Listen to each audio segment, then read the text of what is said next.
Hello, magandang buhay! Ano po ba ang naisip nyo sa aking recipe today? Ayan mga idol, tayo ay magsisigang ng sariwang-sariwang isda. Ayan, nakita nyo yan. Sobrang nangingintab pa sa kasariwaan, no? So, in-slice natin kasi masyadong malalaki or mahaba siya kapag niluto. So, ayan, di ba?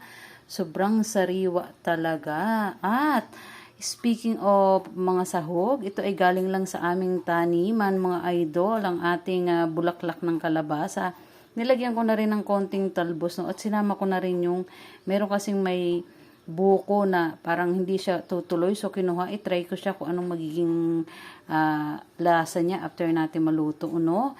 At syempre, ang gagawin natin kung kahapon ay sinigang sa mangga, ngayon naman ay sa kalamansi. Ito ay bagong kuha lang din dito sa aming puno dito. So, mga idol, ito na ang ating recipe at bago ang lahat, syempre, ito nagpapakulo na tayo ng ating water. May bawang at saka sibuyas dyan. So, ayan, nagpapakuluan tayo na lang natin siya na kumulo, ano, and abangan nyo. Ayan ang ating menu for the day, mga idol.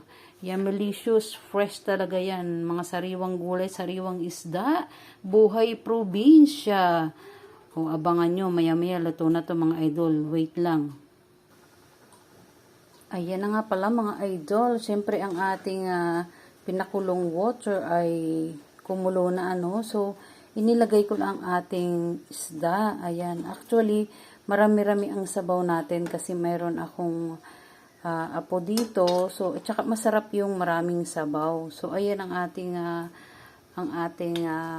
isda. So, pinakuluan. So, ngayon, ilagay naman natin ang ating paasim na kalamansi. Ayan.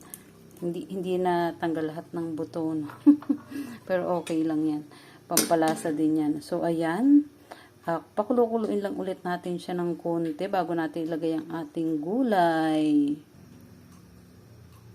Ayan mga idol. Ilagay natin una ay iyan. Ang dahon ng kalabasa. Naglagay kasi ako ng dahon ng kalabasa, no? I'll try it na sa sinigang kasi usually sabi ng iba ay masarap siya sa ginataan, no? So, siyempre, gusto ko ma-experience sa sarili ko na kung pwede rin siya sa ibang luto. Ito yung hindi matutuloy na pagbubunga ng ating kalabasa. So, tinry ko din siyang ilagay dyan, no? So, ayan, kumukulo ng ating sabaw, no?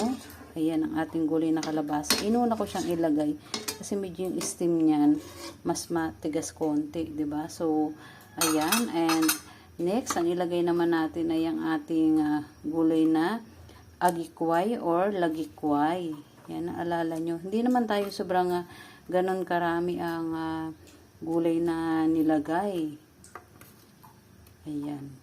Yan. So, itong mga gulay na ito mga idol ay galing lang dito sa ating palibot bahay, no? Mga tanim-tanim lang dito. So, ayan, nakalagay na siya. So, konting-konting kulo lang, no? Grabe, ang sarap. Ang panimpla ko lang dito ay asin at saka ay paminta mga idol, no? Hindi muna tayo gumagamit ng mga seasoning, ng mga any magic syrup o whatsoever, bitchin. So, hindi muna ako gumagamit ng mga ganyan.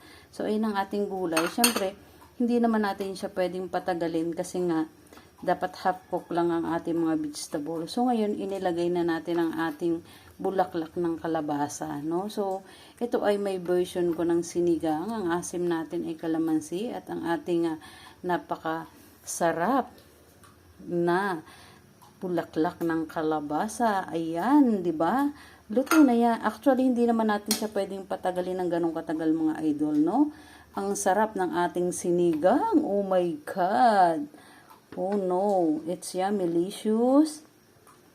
Yan, tikman na natin mga idol. It's yummy, yummy, yummy, yummy.